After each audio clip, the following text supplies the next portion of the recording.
The dust-caked woman's trembling fingers laid her last silver dollar on the mercantile counter. And Lily Thornton knew with absolute certainty that after she bought this loaf of bread, she would have nothing left in this world except the tattered dress on her back and the desperate hope that somehow, some way, she would survive another day in this unforgiving town of Winnetka, California. The shopkeeper, a heavy-set man with suspicious eyes, examined the coin as though it might transform into a rattlesnake.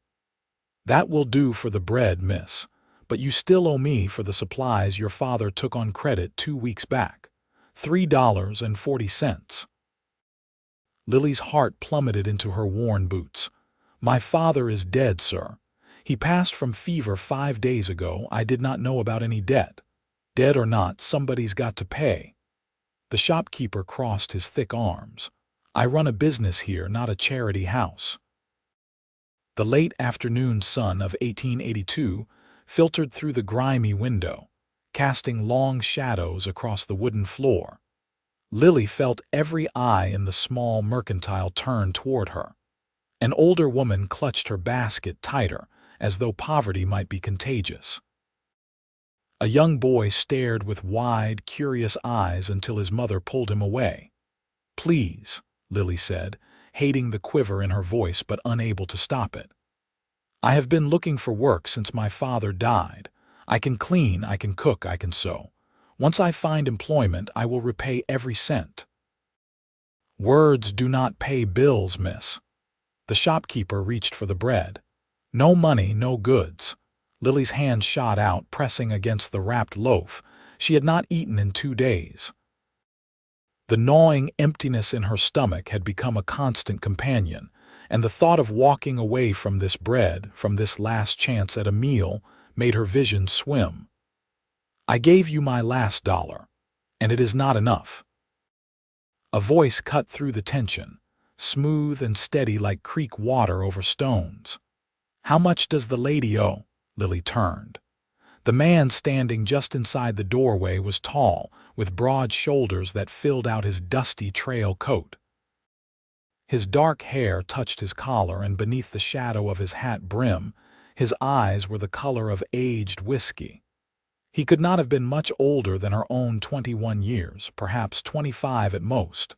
The shopkeeper's demeanor shifted instantly. "Mr. Otis, good to see you, sir. The young lady owes $3.40 for her father's previous purchases." The cowboy named Otis walked forward, his boots striking the floorboards with quiet confidence. He pulled bills from his pocket without hesitation. "Here is $5. Keep the change and add whatever else she needs." "That is not necessary," Lily protested, her cheeks burning. "I cannot accept charity." Otis Owens finally looked at her directly, and the kindness in his gaze made her throat tighten. "It is not charity, miss. It is common decency." "This bread yours?" she nodded, unable to speak past the lump of gratitude and humiliation lodged in her windpipe. "Then take it." He turned to the shopkeeper. "Add some dried beef, beans, coffee, and whatever fruit you have that is still good. Right away, Mr. Otis." The shopkeeper scurried to gather the items, his attitude transformed by the sight of money. Lily found her voice, though it came out smaller than she intended. "I will repay you, I swear it, once I find work." "What kind of work are you looking for?" Otis leaned against the counter, seemingly in no hurry despite the dust covering his clothes that suggested a long ride. "Anything honest. I can keep house, 10 children, help in a kitchen." She straightened her spine, trying to maintain some dignity despite her circumstances. "My father and I came from Kansas. He thought he could start a ranch here, but the land he bought turned out to be mostly rock and sand. The fever took him before he could make anything of it." "You have no other family?" "No, sir. My mother passed when I was 12. The shopkeeper returned with a burlap sack bulging with supplies. Otis took it and handed it to Lily. The weight of it, the promise of meals for days, made her eyes sting. "Thank you," she whispered, Truly, I do not know how to thank you properly. No thanks needed. Otis adjusted his hat. You have a place to stay. Lily hesitated. The small shack her father had built was barely standing, with more gaps than walls and a roof that leaked when it rained. But it was shelter of a sort. I am managing. Something in his expression told her he saw right through the lie. The Granger Ranch, 2 miles north of town, is looking for help. Mrs. Granger needs someone to help with the house and the cooking. She is getting on in years and cannot manage it all herself anymore. You work there? I do, foreman. He nodded toward the door. Come on. I will take you out there now and introduce you. If Mrs. Granger likes you, you will have a job and a roof over your head by sundown. Lily clutched the sack of supplies. Every instinct told her not to trust strangers, especially not handsome cowboys who appeared out of nowhere with money and solutions. But every practical bone in her body, every hollow ache in her stomach, every memory of the cold night she had spent shivering in that pathetic shack, urged her to accept. Why are you helping me? She asked. Otis paused at the door, his hand on the frame. For a moment, something flickered across his face, something that looked like old pain. Because somebody helped me once when I needed it, seemed right to pass it along. They stepped out into the golden California afternoon. Winnetka was not much of a town, just a main street with buildings clustered like seeds scattered by an uncertain hand. The Sierra Nevada mountains rose in the distance, their peaks still touched with snow despite the approaching summer heat. Otis's horse, a sturdy bay gelding, waited patiently at the hitching post. You walked into town? He asked. Yes, sir. It is Otis, not sir, and you should not be walking that distance on an empty stomach. He untied the horse and swung into the saddle with easy grace, then extended his hand down to her. Come on up. Buck here can carry us both. Lily had not been this close to a man since her father died. She hesitated, acutely aware of how improper it was to ride with a stranger, how her reputation, already threadbare from poverty, could be shredded completely by such an action. But what did reputation matter when you were starving? She took his hand. His palm was calloused and warm, his grip strong as he pulled her up behind the saddle. Hold on to me, he said simply, and urged the horse forward. Lily wrapped one arm around his waist, clutching the supply sack with the other. Through his coat, she could feel the solid strength of him, the rise and fall of his breathing. It had been so long since she had felt safe, even momentarily, that the sensation brought a sharp pang to her chest. They rode in silence for a while, the horses' hooves kicking up small clouds of dust on the dirt road. The land here was different from Kansas, drier, more unforgiving, but with a stark beauty all its own. Scrub brush clung to life in the sandy soil, and the distant mountains seemed to watch over everything with ancient patience. How long have you worked at the Granger Ranch? Lily asked, partly to break the silence and partly because she was curious about this man who had stepped into her life like a character from one of the dime novels she used to read. 3 years. Came out from Texas after the war, after my time drifting following the war. His voice carried a hint of Texas drawl beneath the measured tone.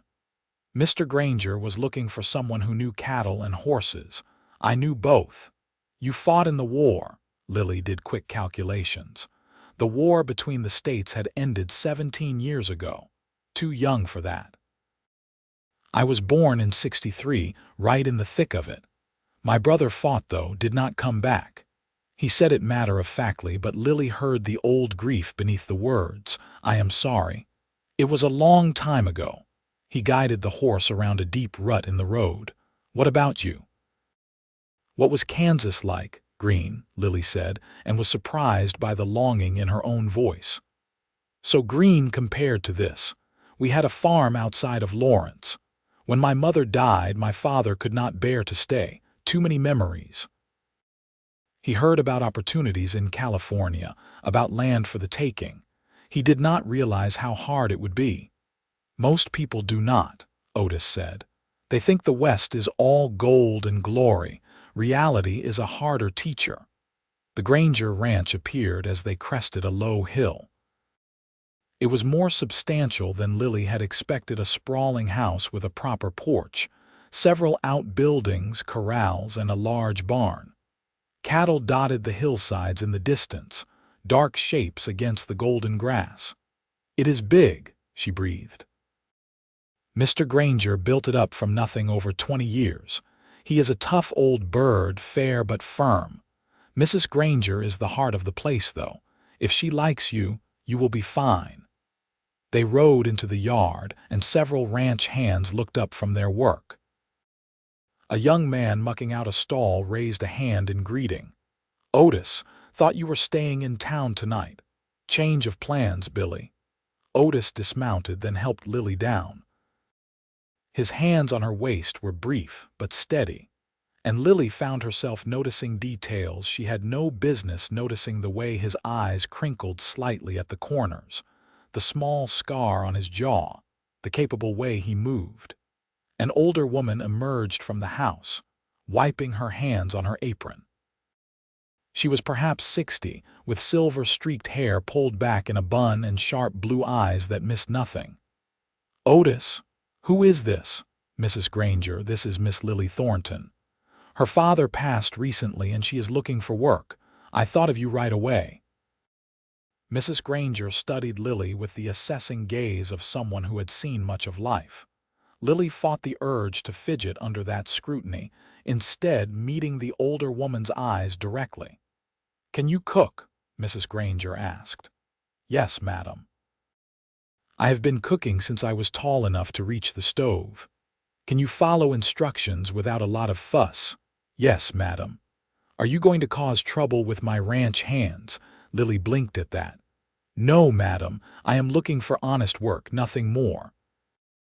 Mrs. Granger's stern expression cracked slightly, a hint of approval flickering through. "Come inside, then. Let me see what you can do with a kitchen. If you can make decent biscuits, you have got the job." Relief flooded through Lily so intensely that her knees felt weak. "Thank you, madam. I will not disappoint you." As Mrs. Granger turned back to the house, Lily looked at Otis. He stood with his thumbs hooked in his belt, a small smile playing at his lips. "Thank you," she said quietly. "I mean it. You have saved my life today." "Just helping where I can, Miss Thornton. Go on now. Show her what you can do." Lily followed Mrs. Granger into the house, clutching her sack of supplies. The kitchen was spacious and well-equipped, with a large cast-iron stove and shelves stocked with staples. After the deprivation of the last week, it looked like a palace. "Flour is there, lard is there, you will find everything else you need," Mrs. Granger said, settling into a chair by the table. "Go ahead." Lily set down her sack and washed her hands in the basin. Her fingers trembled slightly, whether from hunger, exhaustion, or nerves, she could not say. But as she gathered the ingredients and began mixing the dough, muscle memory took over. Her mother had taught her to make biscuits when she was barely old enough to hold a spoon. The familiar motions calmed her racing heart. As she worked, Mrs. Granger spoke. "Otis is a good man. Best foreman my husband has ever had.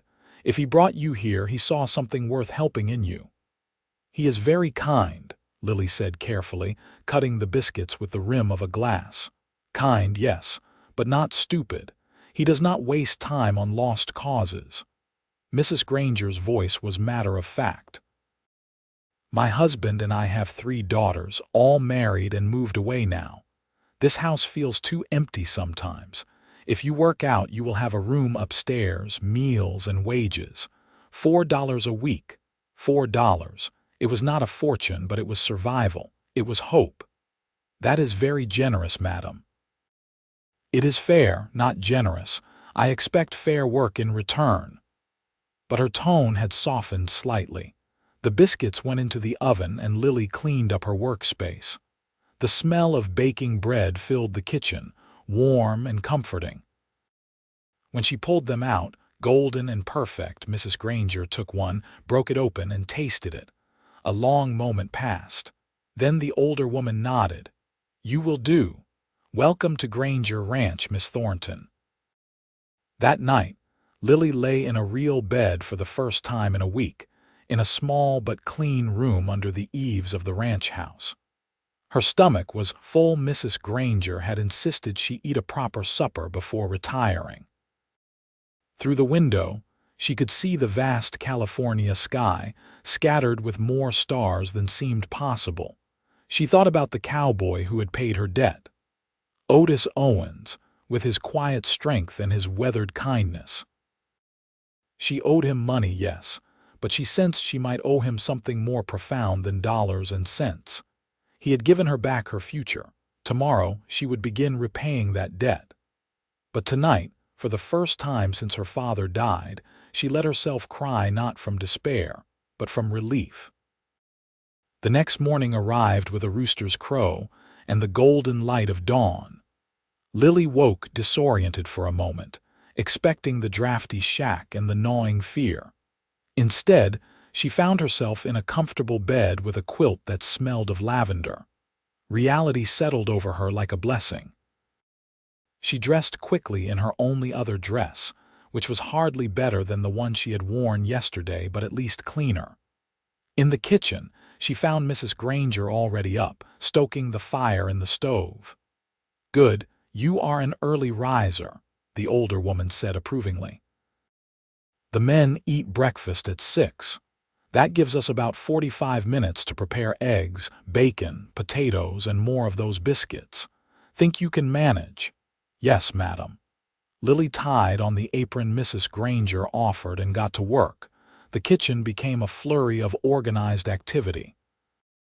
Lily fell into rhythm with the older woman, their movements coordinating like dancers who had practiced together for years. It felt good to work, to be useful, to have purpose again. When the ranch hands began filing in, Lily felt suddenly self-conscious. There were about 8 of them, ranging from a boy who looked barely 16 to a grizzled man with a white beard. They took their seats at the long table in the adjacent dining room, their conversation a low rumble of masculine voices. And then Otis entered. He had cleaned up since yesterday, his dark hair still damp from washing. He wore a clean shirt, and without the trail dust, Lily could see him more clearly. He was handsome in a way that had nothing to do with polish and everything to do with character. Strong features, an honest face, eyes that seemed to see more than most people's. Their gazes met, and he nodded.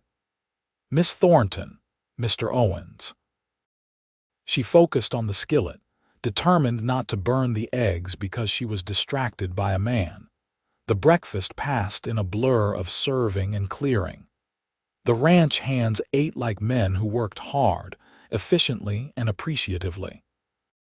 More than one complimented the food, which made Lily's cheeks warm with pleasure. After they left to begin their day's work, Lily and Mrs. Granger tackled the dishes. The older woman seemed pleased. "You did well. The men can be particular about their food. If they like your cooking, life will be easier." "They seem like good men," Lily ventured. "They are. My husband does not tolerate troublemakers or drunks. Everyone here pulls their weight and acts decent, or they do not stay." Mrs. Granger glanced at her. "Otis especially. He keeps the men in line, makes sure the work gets done. He is like a son to us, really." Lily absorbed this information, filing it away. The debt she owed Otis felt heavier knowing how respected he was, how integral to this place. The days that followed fell into a pattern. Lily rose early, helped prepare meals, cleaned the house, did laundry, and gradually learned the rhythms of ranch life. Mrs. Granger was a patient but exacting teacher, and Lily applied herself with the desperation of someone who knew how precarious security could be. She saw Otis at meals and sometimes in passing, when she was hanging laundry or tending the vegetable garden and he was working with the horses or riding out to check on the cattle. They exchanged polite greetings, nothing more. But Lily found herself noticing him the way he handled the horses with patient firmness, how the other men deferred to his judgment, the rare smile that transformed his serious face. On her fourth evening at the ranch, she finally gathered the courage to approach him. He was by the barn, checking the shoes on his horse as the sun set in a blaze of orange and gold. "Mr. Owens." Her voice came out steadier than she felt. He looked up. "Miss Thornton, something wrong?" "No, I wanted to talk to you about the money. The debt." She had thought about this speech all day, but now the words felt clumsy. "You paid the shopkeeper $5. I have been keeping track. With my wages, I can pay you back $1 a week. It will take 5 weeks, but I will not forget. I swear it." Otis straightened, studying her with those steady eyes. "You do not owe me anything." "Of course I do. You paid my father's debt. I helped someone who needed help. No debt involved." He turned back to the horse, running a hand down its foreleg. Lily felt frustration rise. "I am not a charity case, Mr. Owens. I pay my debts." "Never said you were a charity case." He glanced at her again, and something in his expression softened. "But if it matters that much to you, then yes. Pay me back if it makes you feel better. No rush, though." "Thank you." She should have left then, but her feet seemed rooted to the spot. "Can I ask you something?" "Go ahead." "Why did you help me? In the mercantile, you did not know me. You had no reason to step in." Otis was quiet for a long moment, his hands gentle on the horse's leg. Finally, he said, "When I was 18, I found myself in a bad situation. I had been drifting after my family died. Parents took sick. My brother was already gone from the war. I ended up in a town in Arizona, broken, half-starved, and about ready to do something stupid just to survive. A rancher there gave me a job, no questions asked, taught me the trade, treated me fair. He died 2 years later and his sons sold the place, but he saved my life just by being decent when he did not have to be." He met her eyes. "So when I see someone in a bad spot, I remember that. I remember what a difference one person can make." The honesty of it, the simple goodness, made Lily's throat tighten. "He would be proud, I think, of the man you have become." A smile ghosted across Otis's face. "I hope so." He released the horse's leg and straightened. "Your father, what was he like?" The question surprised her. Most people avoided mentioning the dead, as if speaking of them might summon ghosts. "He was a dreamer," Lily said slowly. "Always chasing the next opportunity, the next fresh start. My mother balanced him, kept him grounded. After she died, he just drifted. The dream of California was supposed to save us both, I think. He wanted to build something to prove he could still make a life worth living. He brought you out here, got you to a place where you could survive. Seems like he succeeded in a way." Lily had not thought of it like that. Her father's death had felt like the final failure in a series of disappointments. But Otis was right. She was here, alive, working, surviving. Perhaps that was its own kind of success. "Thank you," she said quietly, "for that, and for everything else." "You are welcome, Lily Thornton." It was the first time he had used her given name, and the sound of it in his low voice sent an unexpected flutter through her chest. She returned to the house, aware that something had shifted between them. Not just debtor and benefactor anymore, but something more complicated. Something that felt like the beginning of friendship. The weeks passed, and spring deepened into early summer. Lily paid Otis $1 each week, which he accepted with a nod and no further comment. She fell more completely into the rhythm of the ranch, and Mrs. Granger's approval grew into something like affection. The older woman began sharing stories about her daughters, about the early years of the ranch, about the wild days when California was still finding itself. And Lily noticed Otis. She told herself she was being foolish, that gratitude was not the same as affection, that a man like him would have no interest in a charity case he had rescued from a mercantile.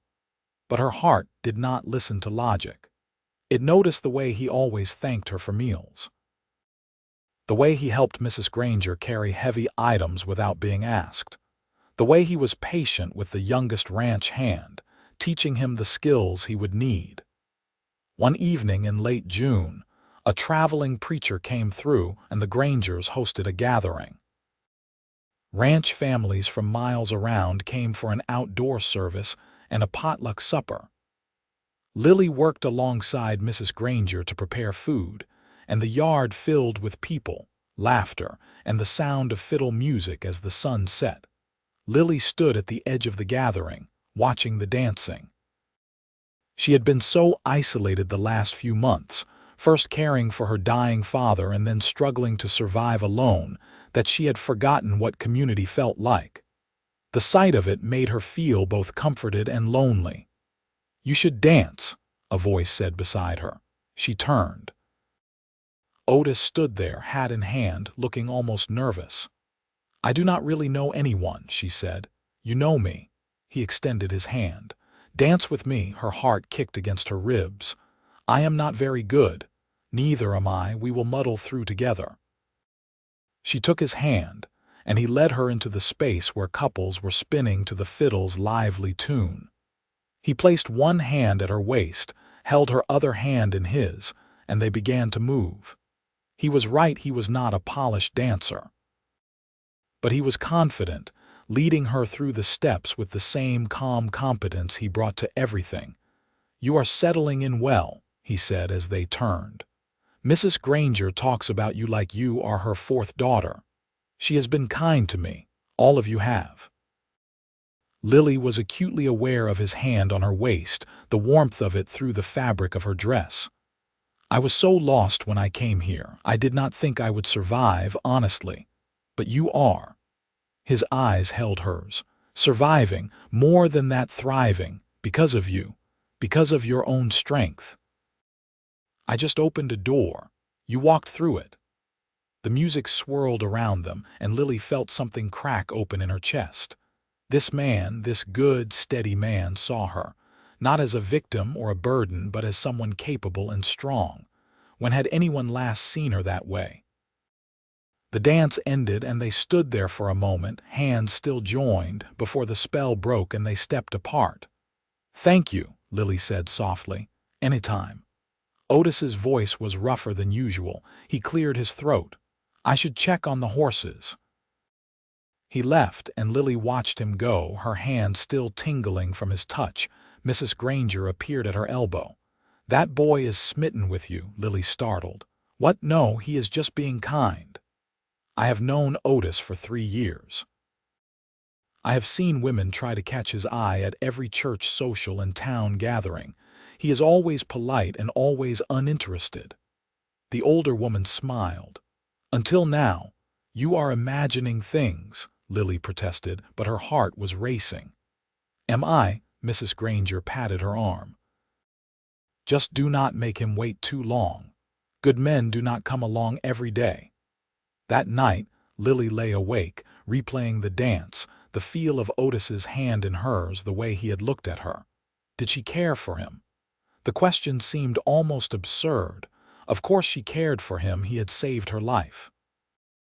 But was it more than gratitude? She thought about his smile, rare but genuine. His patience with the animals and the men.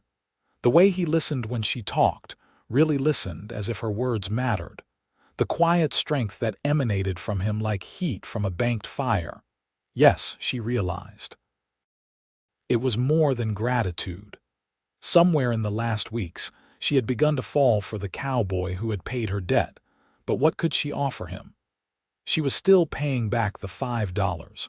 She had nothing, no property, no family, no prospects beyond her job at the ranch. What would a man like Otis want with someone like her? The thoughts chased each other through her mind until exhaustion finally pulled her under. The next morning, everything felt different. Lily was hyper-aware of Otis at breakfast, of the way his hands looked holding a coffee cup, of the sound of his voice when he discussed the day's work with Mr. Granger. It was ridiculous and distracting, and made her burn the bacon. "Mind on your work, girl," Mrs. Granger said, but her tone was amused rather than scolding. After breakfast, Lily took the scraps out to the chickens. She was scattering feed when she heard horses approaching at speed. Looking up, she saw 3 riders coming hard toward the ranch house, dust billowing behind them. Otis emerged from the barn, his hand moving instinctively to the gun at his hip. The gesture reminded Lily that this was still the West, still a place where danger could arrive without warning. The riders slowed as they reached the yard. They were rough-looking men, unshaven and trail-worn. The leader, a tall man with a scar across his cheek, looked around with calculating eyes. "Help you gentlemen with something?" Otis asked, his voice calm but with an edge of steel. "Looking for work," the scarred man said. "Heard Granger might be hiring. We are not." Otis did not move, but somehow he seemed to fill more space, to become more present. "Try the Hendricks place, 10 miles south." The scarred man's gaze swept over Lily, and she felt her skin crawl. "Nice setup you got here. Real nice. Time for you to move on." Otis's hand stayed near his gun. For a tense moment the 2 men stared at each other. Then the scarred man smiled, showing tobacco-stained teeth. "Sure thing, friend, we will be on our way." The 3 riders turned and left, but not before the scarred man glanced back at the ranch one more time, his eyes lingering. Mr. Granger had come out during the confrontation, rifle in hand. He was a solid man in his 60s, with iron gray hair and a weathered face. "Trouble?" he asked Otis. "Maybe. They did not feel right." Otis watched the riders disappear over the hill. "I will have Billy and Jack keep extra watch tonight." Lily's hands were shaking. The way that man had looked at the ranch at her had filled her with dread. Otis turned and saw her. He walked over, his expression softening. "You all right?" "Yes, just that man." "I know, do not worry, we will keep things secure." His hand touched her shoulder briefly, a gesture of comfort that sent warmth through her despite the fear. "Go on inside. Stay close to the house today." She nodded and hurried back to the kitchen, where Mrs. Granger was looking out the window with worried eyes. "Those men looked like trouble," the older woman said. "Otis is taking precautions." "Good. That boy has good instincts." Mrs. Granger let the curtain fall. "Still, we should be careful. Lock the doors tonight." The day passed with an undercurrent of tension. The ranch hands went about their work, but Lily noticed they all wore their guns, and there was an alertness to their movements that had not been there before. Otis rode out to check the cattle and the perimeter, returning at dusk with a serious expression. At supper, Mr. Granger addressed the men. "Otis thinks we might have trouble from those riders who came by. I want 2 men on watch at all times tonight. Stay alert." The men nodded, their faces grim. They knew as well as anyone that isolated ranches could be targets for desperate or ruthless men. After the dishes were done, Lily prepared to go upstairs to her room. Mrs. Granger stopped her. "Sleep down here tonight in the spare room off the kitchen. I will feel better having you close. You think something will happen. I think caution costs nothing." The older woman squeezed her hand. "Try to rest," but rest was impossible. Lily lay in the small room, listening to the night sounds, the creak of the house, the distant call of an owl, the soft footsteps of the men on watch.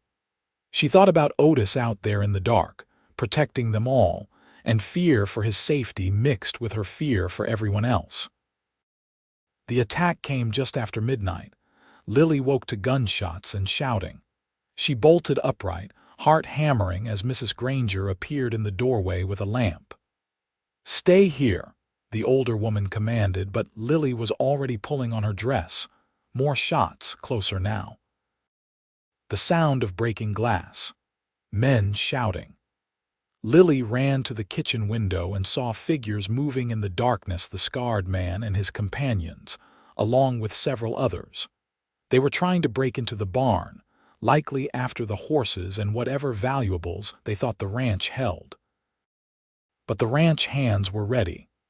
Muzzle flashes lit the darkness as Otis and the men returned fire from defensive positions.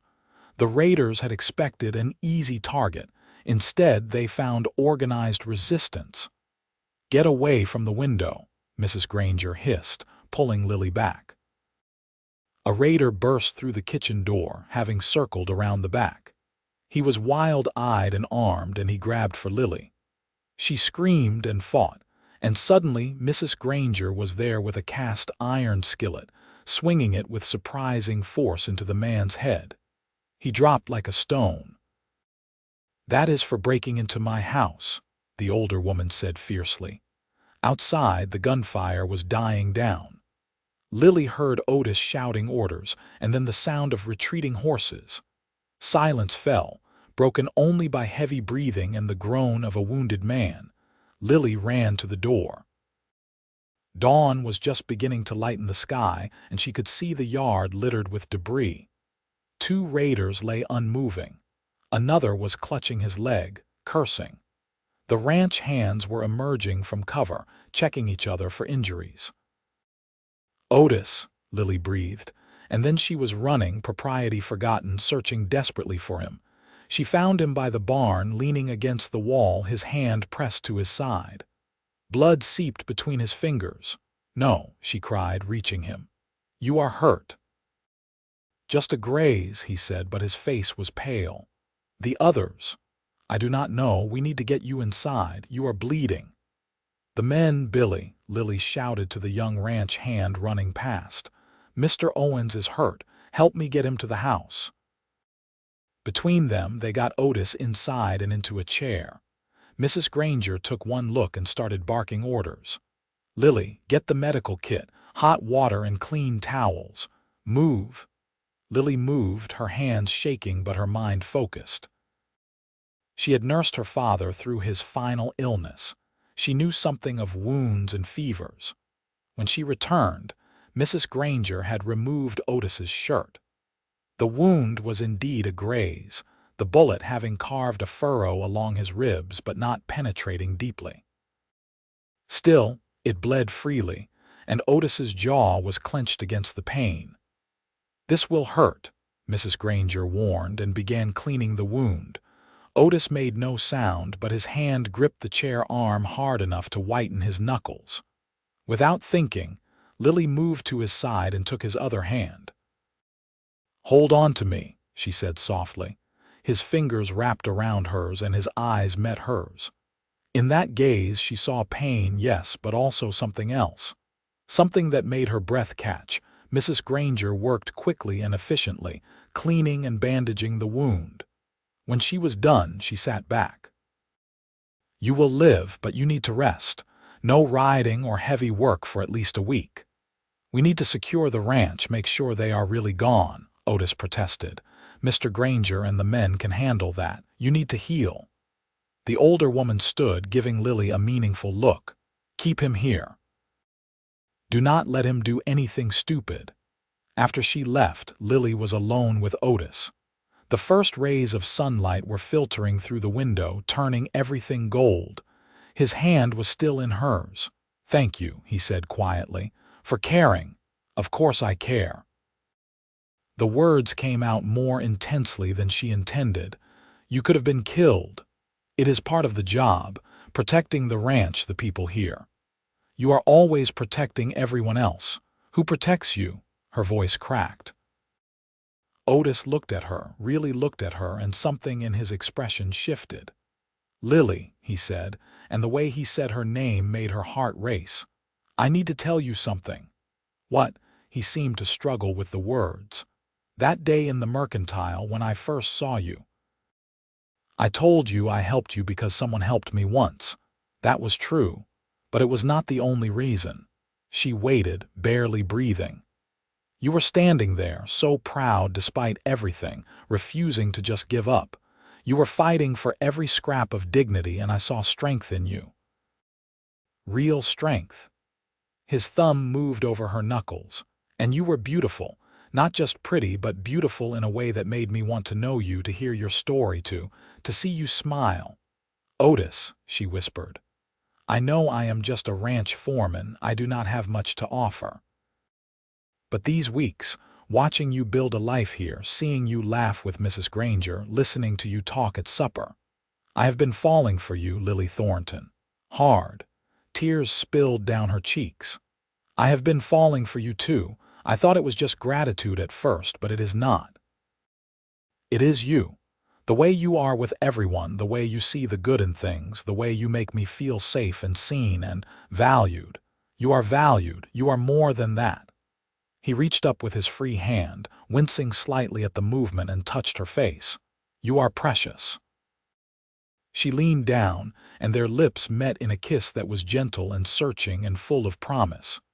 When they broke apart, both were breathing hard, and Otis was smiling that rare, transforming smile. Well, he said, this is not how I imagined telling you, but I will take it. Lily laughed through her tears. You are injured and probably in pain, and you just fought off raiders. Not exactly romantic. Seems pretty romantic to me. He pulled her closer, ignoring the obvious discomfort the movement caused. Lily, I know this is fast. I know we have only known each other a couple of months, but when something is right, you feel it, and this feels right. It does, she agreed. It really does. They sat there as the sun rose fully, bringing light to the ranch and to the future they had just begun to build together. The days following the raid were busy with repairs and heightened security. The sheriff came out from Winnetka to investigate, and two of the raiders who had been captured provided enough information to round up the rest of the gang. It turned out they had been terrorizing ranches throughout the region, and the Grangers' successful defense put an end to their activities. Otis healed slowly, much to his frustration. Mrs. Granger and Lily Tagg teamed to keep him from overdoing it, which led to good-natured grumbling on his part and increasing amounts of time spent together. They talked for hours, sharing their histories and dreams. Otis told her about growing up during the war, about losing everyone, about the years of drifting before he found purpose at the Granger Ranch. Lily told him about her mother's gentle strength, her father's restless dreams, the grief and fear that had defined the last year of her life. And they talked about the future. I have been saving my wages, Otis said one evening. They were sitting on the porch in the twilight, close enough that their shoulders touched.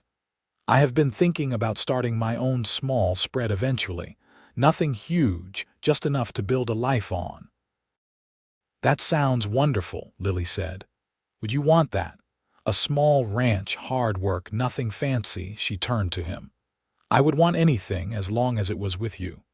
His kiss was her answer, deep and full of promise. A week later, Otis rode into town with Lily beside him. He had something to do, he said, something important. When they reached the mercantile, the same mercantile where they had first met, he dismounted and helped her down. Why are we here? She asked. You will see. Inside, the shopkeeper looked up and his expression shifted to something approaching nervousness when he saw Otis. Mr. Owens, what can I do for you? You remember Miss Thornton, Otis said.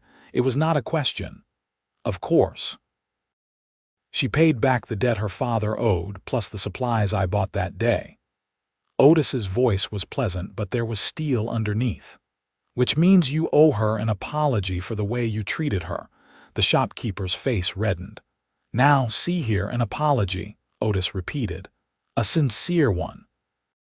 Lily touched his arm. Otis, it is all right. It does not matter. It matters to me. He looked at the shopkeeper. Well, the man cleared his throat. I apologize, Miss Thornton. I was harsh with you that day. It was wrong of me. Thank you, Lily said, because she had been raised to be gracious even when she did not particularly feel like it. Outside, she turned to Otis. You did not have to do that. Yes, I did. No one gets to treat you poorly, not anymore. He took her hand. Come on, there is one more stop. They walked down the street to a small house on the edge of town. A woman answered Otis's knock, middle-aged, with kind eyes and graying hair. Otis, she said warmly. What a surprise. Mrs. Hartley, this is Lily Thornton, my fiancée. The word fiancé sent a thrill through Lily even as she tried to process the surprise. He had not actually proposed yet, not formally, but hearing him claim her that way felt right and wonderful. How lovely to meet you.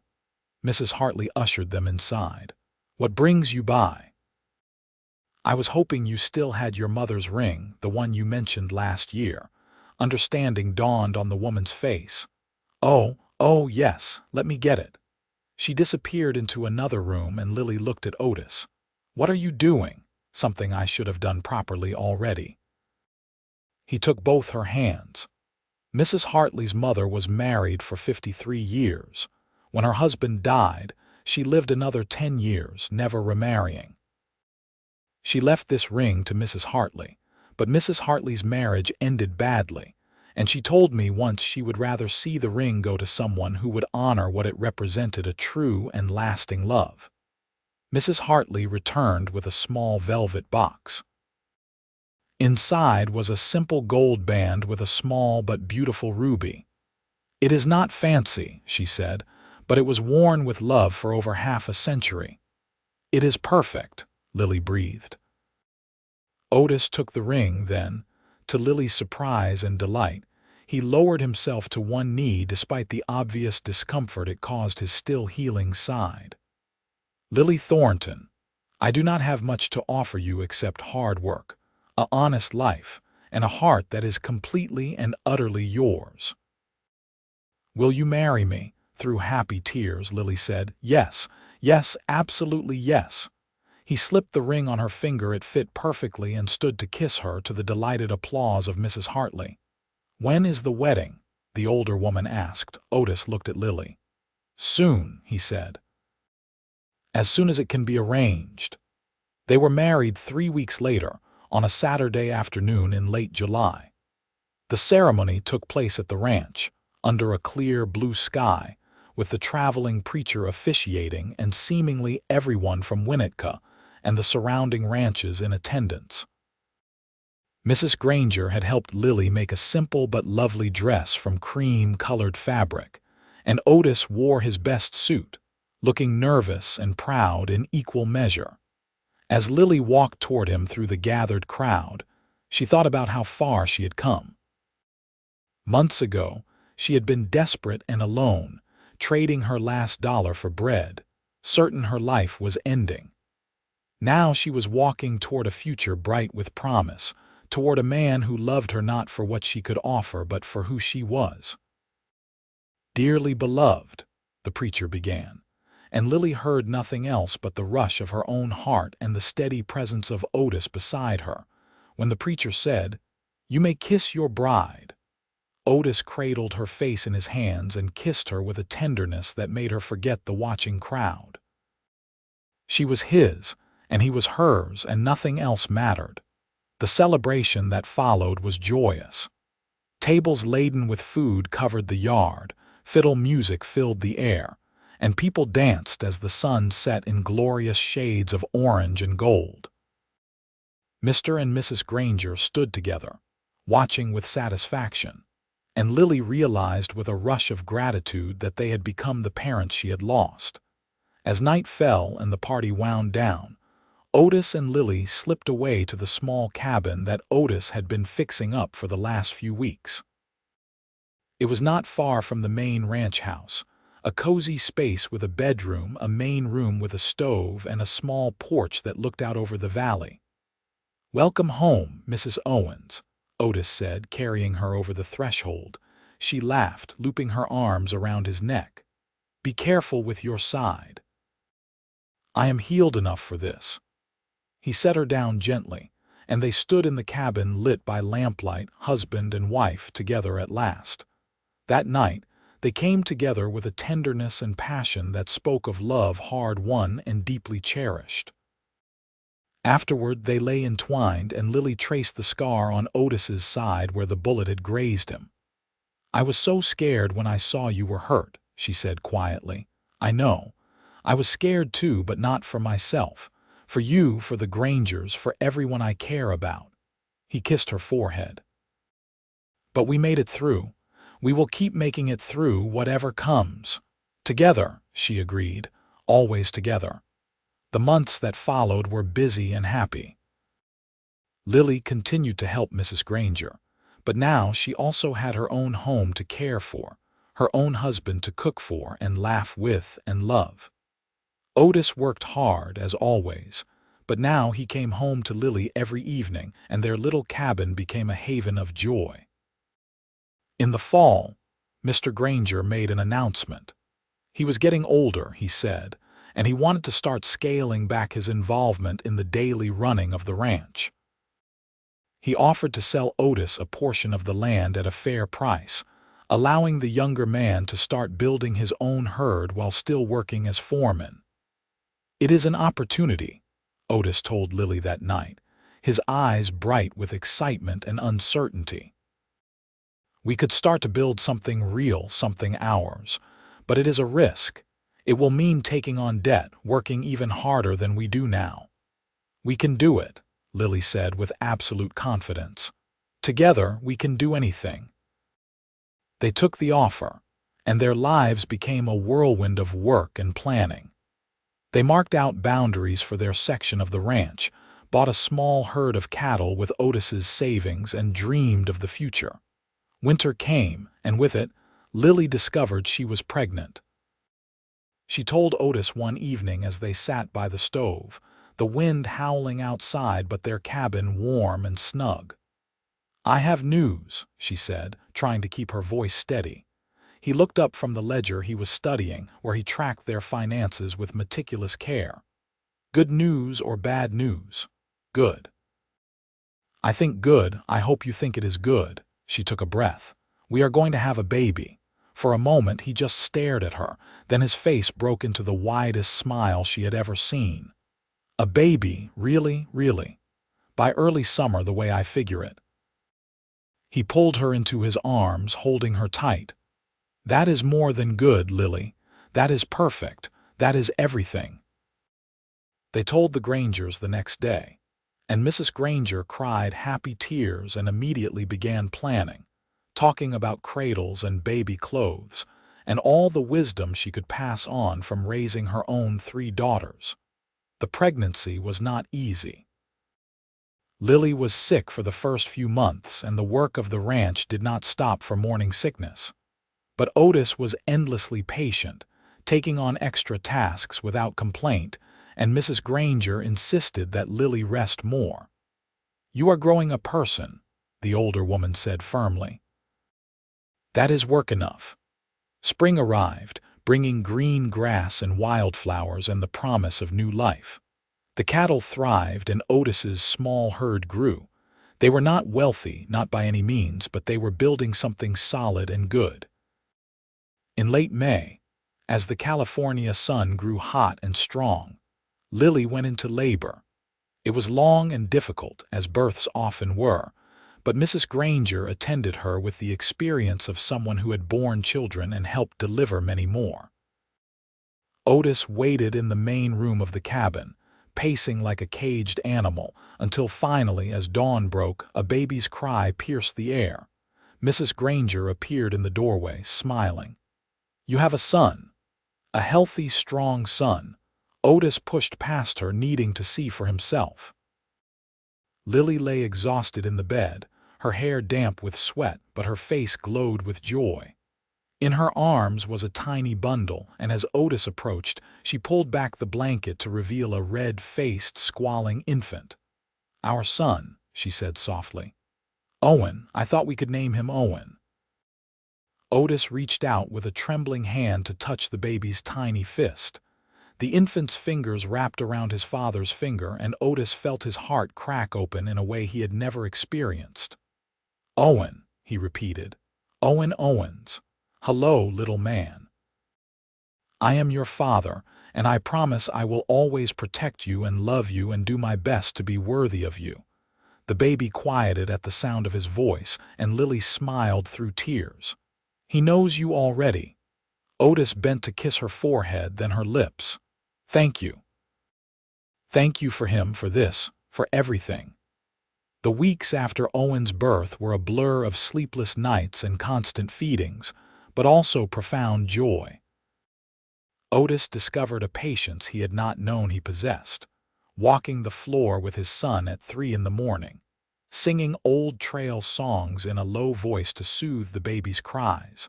The Grangers doted on Owen as though he were their own grandson.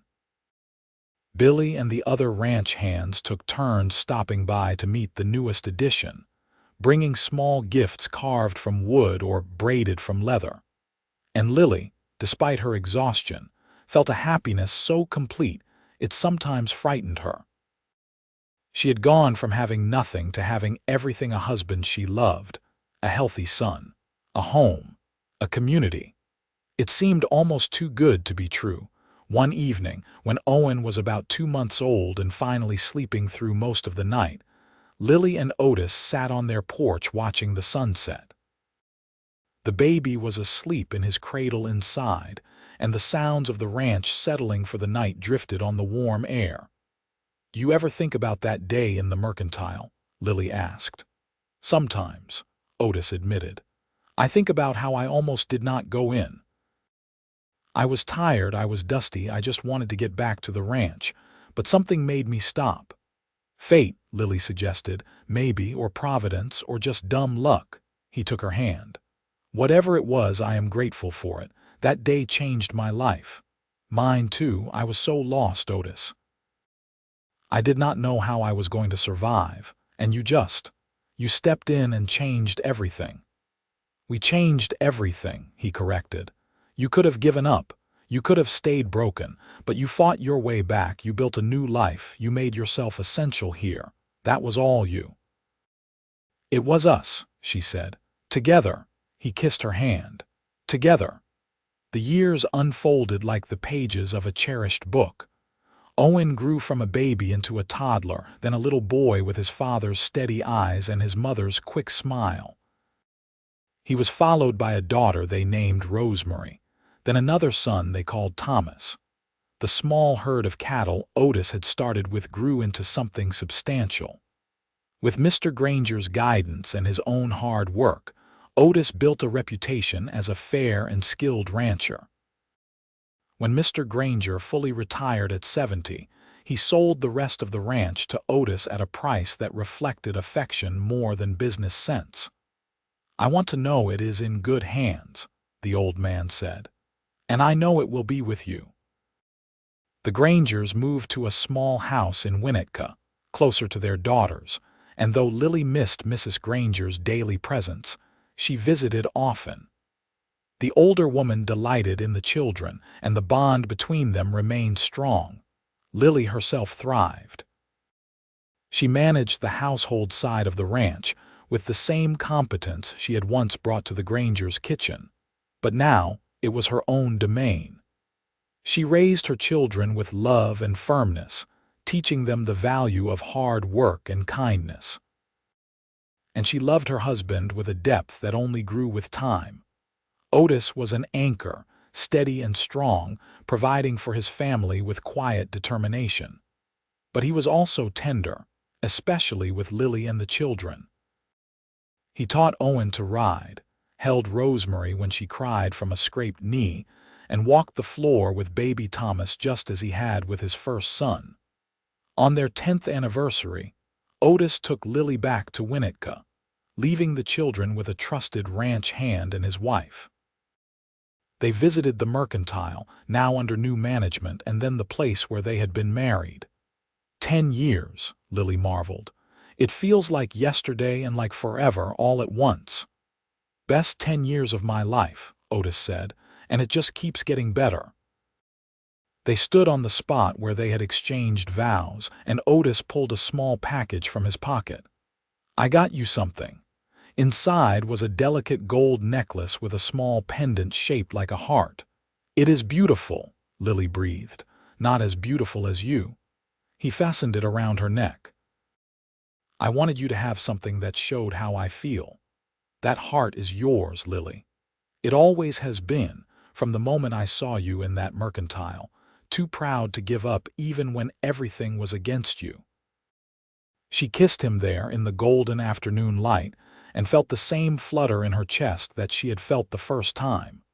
Some things, she realized, never faded. True love was one of them. The years continued to pass. Owen grew into a young man who inherited his father's steady nature and his mother's determination. Rosemary became a spirited girl with a gift for music and a kind heart. Thomas was the wild one, always exploring, always asking questions. The ranch prospered.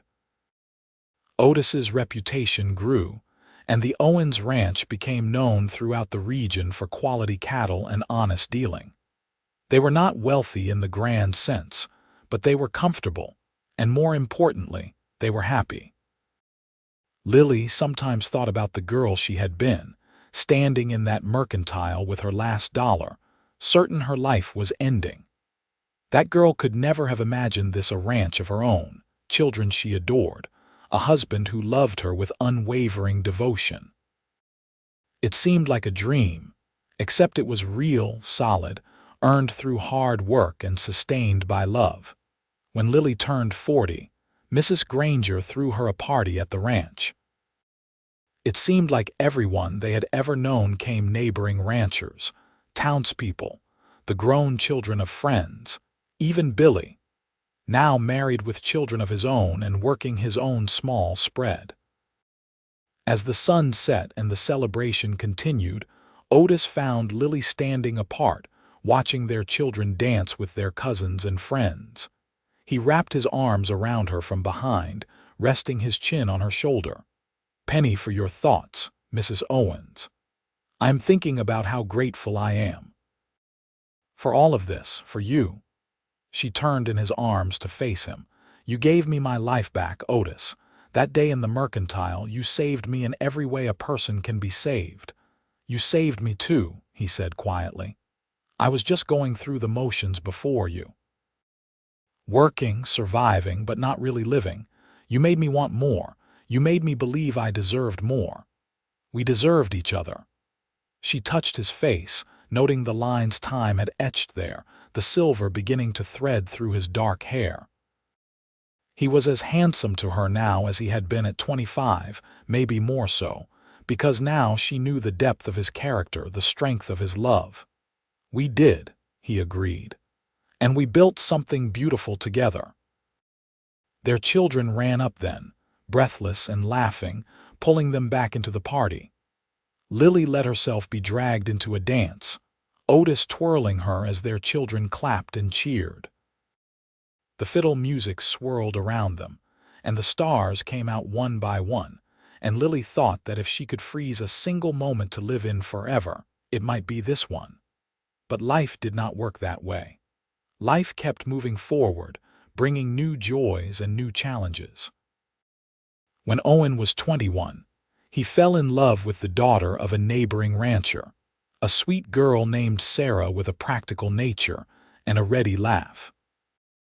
The wedding was held at the Owens Ranch, and Lily could not help but cry as she watched her son pledge his life to another, remembering her own wedding day so many years before. "They will be happy," Otis murmured, holding her as they watched the young couple dance. "Just like we have been." "I know. I am just being sentimental. Nothing wrong with that." He kissed her temple. "You are allowed to be sentimental when your firstborn gets married." Owen and Sarah built a house on the far edge of the ranch property, and when they had their first child, a daughter, they named Lily. After her grandmother, Lily Owens felt the circle complete in a way that was almost overwhelming. She held her tiny namesake and thought about cycles, about how life moved in patterns, how love replicated itself across generations. Rosemary, at 17, announced she wanted to be a teacher. She had been helping at the small school in Winnetka and had discovered a passion for education. Lily and Otis supported her decision, even though it meant she would move to town. Their daughter was bright and capable, and she deserved to follow her dreams. Thomas, at 15, showed every sign of becoming a rancher like his father. He had a way with horses and cattle that seemed almost instinctive, and he soaked up everything Otis could teach him. As Lily and Otis moved into their late 40s and then early 50s, the ranch ran more smoothly than ever. Owen took on more responsibilities, and Thomas was becoming a real help. Lily found herself with more leisure time than she had ever had, and she used it to tend an expansive garden and to write letters to Rosemary in town and to the Granger's daughters, with whom she had maintained close friendships. Mr. Granger passed away peacefully in his sleep at 78, and the funeral brought together people from all over the county. At the reception afterward, Mrs. Granger, now in her mid-70s, pulled Lily aside. "I want you to know something," the older woman said. "When Otis brought you to us all those years ago, I saw a lost girl, but I also saw potential, and you have exceeded every expectation. You have been like a daughter to me, Lily. I am so proud of you." Lily embraced her, tears flowing freely. "You saved my life, too. You and Mr. Granger gave me a chance when I had nothing. I will never forget that. We just gave you an opportunity. You did the rest." Mrs. Granger patted her back. "Now you have to promise me something. Keep living fully. Keep loving that man of yours. Keep being the person you are." "I promise." Life continued its forward march. Mrs. Granger passed away 3 years after her husband, and Lily mourned her like she would have mourned her own mother. But there was comfort in knowing that the older woman had lived a full, rich life surrounded by people who loved her. Owen and Sarah had 3 children in total. Rosemary married a kind man who worked at the bank in Winnetka, and they had 2 children. Thomas, at 25, married a rancher's daughter from the next county over, and they settled into helping run the ranch. As Lily and Otis reached their 60s, they began to step back from the day-to-day operations. Owen, now an experienced rancher in his own right, took over as primary manager, with Thomas as his second. The Owens Ranch had become one of the most successful in the region, known for quality livestock and fair dealing. Lily and Otis built a smaller house near the original cabin where they had started their married life. It was just the right size for 2 people, with a porch that overlooked the valley and enough room for visiting grandchildren. They spent their days in contented routine tending the garden, taking slow rides around the property, playing with grandchildren, and simply being together. The passion of youth had mellowed into something deeper, a companionship and love so integral to their beings that they moved in harmony without needing words. One evening, as they sat on the porch watching the sunset paint the sky in shades of gold and crimson, Lily said, "Do you remember what you told me the day we met? After you paid the shopkeeper, I told you a lot of things that day. You said somebody helped you once when you needed it, and it seemed right to pass it along. I remember. We have passed it along, Haven, not we, through Owen and Rosemary and Thomas, through the example we have set, through the life we have built." Otis took her hand, his thumb tracing over the ruby ring she still wore after all these years. "We have, and they will pass it along too. That is how it works. That is how good spreads in the world. I love you, Otis Owens, more now than I did the day we married, if that is even possible." "It is possible, I know, because I feel the same way." He brought her hand to his lips. "You are my heart, Lily. You always have been." They sat in comfortable silence as the stars emerged, the same stars that had witnessed their wedding, that had watched over their children's births, that had seen every joy and sorrow of their shared life. Lily felt a profound peace settle over her. She had lived a good life, a full life, a life rich with love and meaning. Whatever days remained to them, whether many or few, she knew they would face them together, just as they had faced everything else. Hand in hand, heart to heart, two people who had found each other in the most unlikely of circumstances and had built something beautiful. The years continued to pass gently. Lily and Otis moved into their 70s, their bodies slower but their minds sharp, their love undiminished. They were blessed with more grandchildren, and then great-grandchildren, a sprawling family tree rooted in the love they had planted so many years ago. On their 50th wedding anniversary, the entire family gathered at the ranch for a celebration. It was a warm July day, much like their wedding day had been, and the yard filled with descendants and friends, spanning 3 generations. Owen, now in his 40s with silver threading his dark hair, stood to give a toast. "My parents," he began, his voice thick with emotion, "have shown us all what love looks like. Not the easy, shiny kind, but the real kind. The kind that works through hardship, that chooses commitment every day, that builds a legacy." He raised his glass. "To Otis and Lily Owens. May we all be so blessed." The crowd echoed the toast, and Lily looked at Otis through happy tears. He smiled at her, that same smile that had captured her heart 50 years ago, and she knew with absolute certainty that she was the luckiest woman alive. They danced that day, slowly and carefully, Otis holding her as though she were made of glass. The fiddle played the same tune that had filled the air on their wedding day, and Lily rested her head on his chest, listening to the steady beat of his heart. 50 years, she murmured. "How did we get so lucky? We worked for it. We chose it. Every day we chose each other." His arms tightened around her. "And I would choose you again, Lily, in every lifetime, in every circumstance. Always you." "Always you," she echoed. They lived 5 more years in contentment and peace. Lily passed away quietly in her sleep at 76, surrounded by family, her hand in Otis's. He held her as her breathing slowed and then stopped, and though his heart broke, he also felt gratitude. They had been granted a rare gift, a long life together, filled with love and purpose. Otis lived another year without her, cared for by his children and grandchildren. He spent his days tending the garden Lily had loved, playing with great-grandchildren, and sitting on the porch watching the sunset. And he talked to her, continuing the conversation they had maintained for over 50 years, because death might have separated their bodies, but it could not separate their souls. When Otis passed away at 78, peacefully in his sleep much as Lily had, the family buried him beside her on a hillside overlooking the ranch they had built together.